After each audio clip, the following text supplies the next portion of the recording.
শিবপুরের গাব গাছটা দেখতে যাচ্ছি, তার গাছের পেঁপে দিয়ে আমাকে আপ্যায়ন করছে।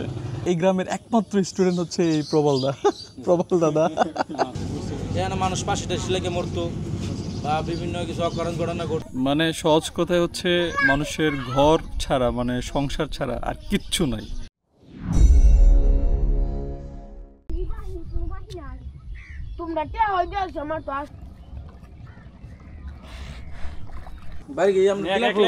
আমি ভালোবাসা পেয়ে মুগ্ধ। এই ভালোবাসা আসলে কেউ জোর করে কখনো আদায় করতে পারে না।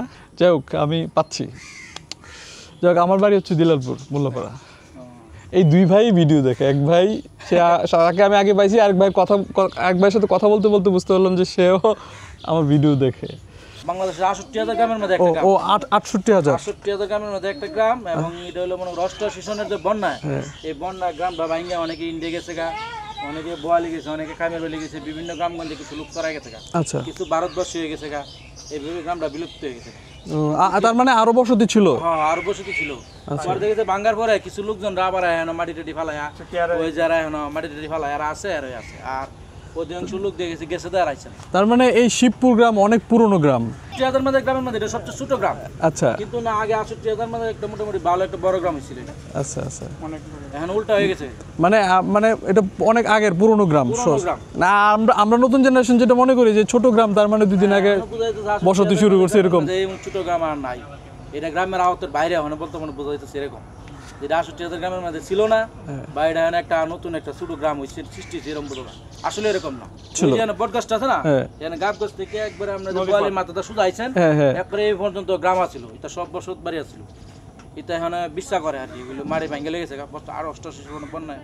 বুঝতে পারছি, বুঝছেন জিনিসটা? বুঝছি। এইগুলো আমরা সুদা যা যাবে যতটুকু মাঠটার দাইছেন, এটা সব বসত বাড়ি ছিল।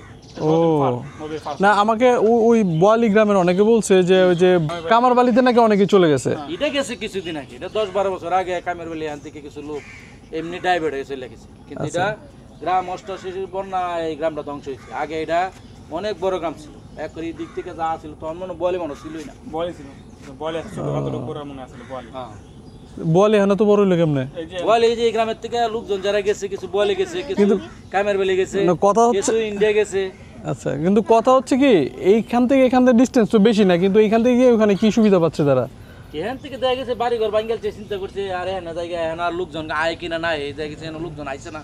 পরে আবার দেখেছি কিছু লোকজন বিভিন্ন জায়গায় তাকালে সত্য চিন্তা করছে না না এখন আবার আসবো, আইসে দেখেছে আবার মাটিতে ঢিবালায় জন্মপিঠা না, আবার আসছে দেখেছে সেটেল হচ্ছে, এরকম হয়েছে। ওই ঐতিহ্যবাহী গাব গাছের এখানে যাওয়া যায়? হাইটে যাওয়া যায়? পানি পড়বো? সমস্যা নেই, নিয়ে যাবেন। আমরা এই শত শত বছরের পুরনো শিবপুরের গাব গাছটা দেখতে যাচ্ছি, আর আমার সাথে এই যে এই মানুষগুলো শিবপুরের বাসিন্দারা সবাই আমাকে এই গাব গাছ দেখাতে নিয়ে যাচ্ছে। আমি তাদের আন্তরিকতার জন্য ধন্যবাদ, কৃতজ্ঞ। আমরা এখন এই গাব গাছটা দেখব, এবং মজার না, এটা দুঃখের বিষয় বলতে হয়। এটা আমাদের জন্য দুঃখের বিষয়, কারণ আমি যে জায়গাটা দিয়ে হাঁটছি, এই যে জায়গাগুলো দেখছেন, এগুলোতে সব বসতি ছিল, মানুষের ঘর বাড়ি ছিল, এখানে মানুষের সংসার ছিল, স্বপ্ন ছিল, সব ভেঙে নদীর ভাঙনের কারণে সব সমান হয়ে গেছে, সব চলে গেছে। অল্প কিছু মানুষ এখনও এই শিবপুর গ্রামে বসবাস করে। পরিমাণটা যদি বলতে চাই 21টা ফ্যামিলির মতো। আর আমি বারবার বলেছিলাম যে 150 জনের একটা গ্রাম 2023 সালের তথ্য অনুযায়ী, যেটা অবশ্যই অনেক বেড়েছে। তো আমি এখন হাঁটছি এক সময়ের বসতির উপর। এক সময় এখানে বসতি ছিল, এখন শুধুই জমি, এখানে বিভিন্ন ধরনের চাষবাস করা হয়। এখানে দেখা যাচ্ছে যে ভুট্টা ক্ষেত, মানে এটা পুরোটাই বসতি ছিল। বন্যা, বিভিন্ন প্রাকৃতিক দুর্যোগে সব ভেঙে চুরমার করে, মানুষের স্বপ্ন ভেঙে একদম এখান থেকে তাদেরকে তাড়িয়ে দেওয়া হয়েছে বলা যায়। কিছু মানুষ নারীর টানে এখানে রয়ে গেছে। দারুণ সুন্দর একটা গাব গাছ, এটা শেপটা অনেক সুন্দর, অনেক সুন্দর, দারুণ সুন্দর একটা গাছ। এটা এক্স্যাক্টলি কত বছর পুরনো এটা আসলে সঠিকভাবে বলা যাচ্ছে না। সেটা 100 বছর হতে পারে, 150 বছর হতে পারে, 200 বছরও হতে পারে। মানে এক্স্যাক্টলি এটার বয়স কত এটা আসলে বলা মুশকিল। কেউ ওইভাবে সঠিকভাবে মানে একদম মানে কনফিডেন্টলি বলতে পারছে না, কারণ এটা অনেক বছরের পুরনো, এটা অনেক বছরের আগের একটা গাছ। এবং আমি কথা বলে যেটা জানতে পারলাম যে এই গাছের যে মালিক সে এই গ্রাম ছেড়ে অন্য গ্রামে বসবাস করছে, কিন্তু গাছটা এখনও আছে, মানুষকে ছায়া দিয়ে যাচ্ছে। এখানকার ওই যে শ্রমিক ভাইরা যারা ধান টান কাটে এরা কিন্তু এখানে এসে বিশ্রাম নেয়, খেলাধুলা। আচ্ছা আচ্ছা। আমার এইদিকে একটা মাত্র একটা গাছ আছিল, হিজল গাছ। এটা আমরা যাওয়ার পথে মনে পাইছেন, দেখছেন না, খাইতে একবারে নাশ করে লাগছে, কোনো কিছু নাই, শিকড় টিকড় নাই। এখন একটা গাছ আছে হিজল গাছ, এটার মধ্যে রেস্ট। কিন্তু এই গাছটা যে কোনো কারণে দূষিত হয়ে গেছে। এখানে মানুষ পাশে টাশি লেগে মরতো বা বিভিন্ন কিছু অকারণ ঘটনা ঘটতো, পরে মনে করেন যে গাছটা খাইতে ফেলাইছে। আগে তো এখনও জল বেশি হইতো, প্রচুর জল হইতো, ঢেউ উঠতো। এখন এই জল উড়ে না, ঢেউ উড়ে না। আগে পানি 6 মাস থাকতো, আর এখন পানি 4 মাস থাকে। আর আগের যে প্রচুর পানি হইতো, যেমন ঢেউ উঠতো, শক্তিশালী ঢেউ হইতো, বাড়ি ঘর মানে একবার ভাঙিয়ে লাগছে, এরকম অবস্থা। এখন তো কোনো কিছু নেই, এখন পানির শক্তিও নাই, পানি কমও, ঢেউ তেমন ওঠে। কারণ ঢেউটা কিন্তু পানির গভীরতার উপর নির্ভর করে, যত গভীর হইব পানি তত ঢেউ শক্তি বাড়বে, যত পানি কম থাকবো ঢেউ শক্তি তত কম। এই তো তো সব ছাত্র হইতাম, বিভিন্ন জায়গা থেকে পড়ালেখা করে। আবার এখন একটু সুবিধা হয়েছে, বাইবেল স্কুলটা হতে তখন থেকে সামনে কিছু ছেলেবেলা তাই কেন থেকে বাইবেল স্কুলে পড়াশোনা। আল্লাহ কষ্ট দিলাম না দাদা। প্রবল দাদা শুরু করেন না, আমরা লন এগুলো স্টার্ট করেন। প্রবল দাদা আমাদেরকে পেঁপে এনে দিল, একদম গাছের তাজা পেঁপে। আমি ভাবছিলাম যে আসলে আমি যখন আমাকে ঋত্বিক বললো যে ওই গ্রামে কোনো দোকান নাই, মানে আমার মাথায় আকাশ ভেঙে পড়ছিল। মনে হলো যে আমি দুপুরবেলা কিছু খাওয়া দরকার ছিল, এবং এই যে আল্লাহ রসের মধ্যে ম্যানেজ হয়ে গেল। এই যে প্রবল দাদা তার গাছের পেঁপে দিয়ে আমাকে আপ্যায়ন করছে। স্কুলে দেবে এর উত্তরই কাজ, পড়াশোনার সময় নাই, মানে যাতায়াত ব্যবস্থা এত কষ্টকর। এত কষ্ট করে। আগে তো খারাপ ছিল, এটা 5 আমরা পড়তাছি না, প্রায় দিন থেকে গেছি 5 ধরতাছি না, করতে পারেন নাই। না পরীক্ষা মিস হয়েছে কখনো? পরীক্ষা মিস হয়েছে এরকম হয়েছে না, পরীক্ষা তো এখান থেকে দিয়েছি না, পরীক্ষার সময় এখান থেকে রিস্ক করে পরীক্ষা দেওয়া যাবে না। ও চলে গেছে বেরিয়ে পাইতেন না, পরীক্ষা দেবেন কেমন? এখান থেকে পরীক্ষার সময় নদীর পার যে জায়গায় আত্মীয় স্বজন আছে, যেমন আছে নগাঁও আছে, আচ্ছা বা নদীর পার যারা লোকাল আত্মীয় টাত্মীয় আছে, 1 মাসের লাগে টেম্পোরারি রয়েছে, গিয়ে 1 মাস থেকে পরীক্ষা দিয়ে এসেছি পরীক্ষা। কারণ এটার সময় তো আর এই রিস্ক নেওয়া সম্ভব না। রোগী টোগী নিলে নৌকা দিয়ে দিতে হয়। নৌকা টোকা নিলে তো আগে তো নৌকা প্রায় মোটামুটি সবার সচরাচর থাকলো, মেশিনে নৌকা ছিল না। এখন তো মোটামুটি ডিজিটাল হয়েছে, আস্তে আস্তে উন্নত হয়েছে, সবারই গাড়ে গাড়ে দেখেছে মেশিনের নৌকা আছে। এখন তো যার যা তো নৌকা দিয়ে নিতে হবে, স্যার তো খাইনি। প্রত্যেকেরই নৌকা আছে আপনাদের গ্রামে? নৌকা আছে সবাই, নৌকা ছাড়া সম্ভব না তো চলাফেরা। নৌকায় আপনাদের প্রাইভেট কার? এক জায়গায় যাইতে হইব, এখানে যাইতে হইব, জাল বাইতে হইব, নদীর মাঝে যাইতে হইব, তো নৌকা ছাড়া কি সম্ভব? নৌকা একটা থাকতে হইব। প্রাইভেট কার, মজার কথা। বিপদের বন্ধু না, এইখানকার সবাই তো আর আপনার এই মাছ ধরে না। বর্ষাকালে কি সবাই মাছ ধরে? অধিকাংশ দেখেছে 100%-এর মধ্যে 99% মাছ ধরে।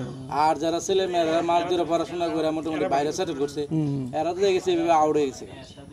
এই বাইরে রয়েছে বিভিন্ন কর্মক্ষেত্রে জড়িত বাইরে আউট যারা ভাই চাকরি করে না, এরা সবাই মাছ ধরে। আর বর্ষাকালে মাছ, আর হেমন্ত মাস হলে কৃষি কাজ, এই কাজ দুইটা কাজে বর্তমানে। আর তারপরে তো এই এখন 6-7 বছর 7-8 বছর ধরে মোটামুটি মানুষ একটু চালাক চতুর হয়েছে, মানে গৃহস্থির মধ্যে লাভবান হতে যায়, গৃহস্থী করে লাভবান হয়েছে। চিন্তা করছে আমি এটা করে আমার ছেলে মেয়েরা আর এটা করাইতাম না, সচেতন হয়েছে। আগে তো সচেতন ছিল না, আমার ছেলে গৃহস্থিতে মাছ হয়ে যায়। আগে দেখে আমি জ্বালবো, আমার পুত্র জ্বালিবে, তখন তো চিন্তা ভাবনা আমার মোটামুটি অনেক আপডেট দিচ্ছে। যারা সামর্থ্য আছে পড়াইতেছে, আগে মেন্টালি আছে যে আমার জাল পাইছে, আমার ছেলে জাল পাইবো, গৃহস্থী করছে আমি, মানে চেতনার উন্নতি করছে আর কি, বিকাশ করছে। রাইট, আধুনিকতা ছোঁয়া পাইলো আর কি মনে হচ্ছে। এটা খুব ইম্পর্টেন্ট, তো এটা তো খুব ইম্পর্টেন্ট। বাপ যদি পোলাবান্তের পড়াশোনা না চায়, এটা কি কেউ করানো সম্ভব? না না, এখন তো এই সচেতনতাটা বাড়ছে। আমাদের মা বাপ না গেলে আমাদের কি লেখাপড়া শিক্ষিত করে, উচ্চ শিক্ষিত করার চেষ্টা করতে হবে। এই গ্রামের মধ্যে কোনো স্টুডেন্ট আছিল না, একমাত্র আমি আছিলাম। 97 সনে পাইলট স্কুলে ভর্তি ছিলাম। আপনি? হ্যাঁ, 97 সনে।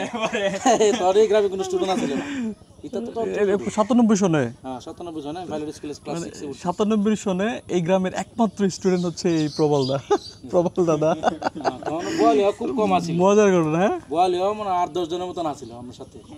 তারপরে আগের অনুযায়ী অনেক যোগাযোগ ব্যবস্থা অনেক ভালো হয়েছে। আগে তো এই গ্রামে একটা নৌকা ছাড়া বর্ষাকালে কল্পনা করা গেছে না যা গ্রামে আসবে। আচ্ছা এই এখন নৌকা বর্ষার সময় না নৌকায় গেলেন, শুকনো মৌসুমে কিভাবে চলেন? শুকনো সময় ওই যে বলের মাথাতে একটা ফেরি চলে শাহপুর থেকে একটা নৌকা চলে আর কি। আর যার যার ভালো লাগলে ওই যে ফাটলি জায়গা নৌকা নিয়ে বললাম না ভাই প্রাইভেট কার যার মন যাই পোকা 1 লিটার তেল বললেই বাস তাতে মানে আওয়াজ কোনো সম্ভব। আগে তো বাইক একটা ট্রলার চলতো আমরা বাটিনগর থেকে, এই ট্রলার ছাড়া এই গ্রামে আওয়ার মতো কোনো রাস্তা সুযোগ ছিল না। এখন তো অ্যাভেলেবেল আন যাও, এখন তো মানে সন্ধ্যা সময় ফোন দিলে আমি আইতাছি দেখেছে গাড়িতে নৌকা লেগেছে। এরা এই প্রাথমিক ট্রিটমেন্ট করে দেখা গেছে মানুষ বাঁচায় রাখে সাময়িকটা যেখানে তো কোনো কিছু একটা জ্বরের একটা ট্যাবলেট খেলে বলে যাইতে যে বলি তো একটা গ্রাম্য ডাক্তার দেখা ওষুধ আনতে নাহলে বাজে তো যে কোনো সমস্যা হলে গ্রাম ছাড়া কোনো বিকল্প রাস্তা নেই যাওয়া ছাড়া। মানে সহজ কথায় হচ্ছে মানুষের ঘর ছাড়া মানে সংসার ছাড়া আর কিচ্ছু নাই।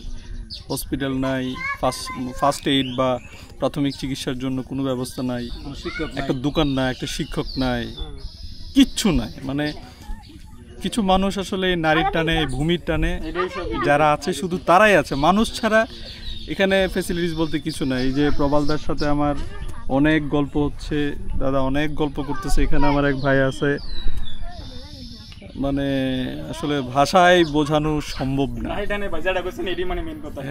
নারীর টানে মানুষগুলো এখানে পড়ে আছে, ভূমির টানে। যাই হোক আসলে মানে বলার ভাষা নাই।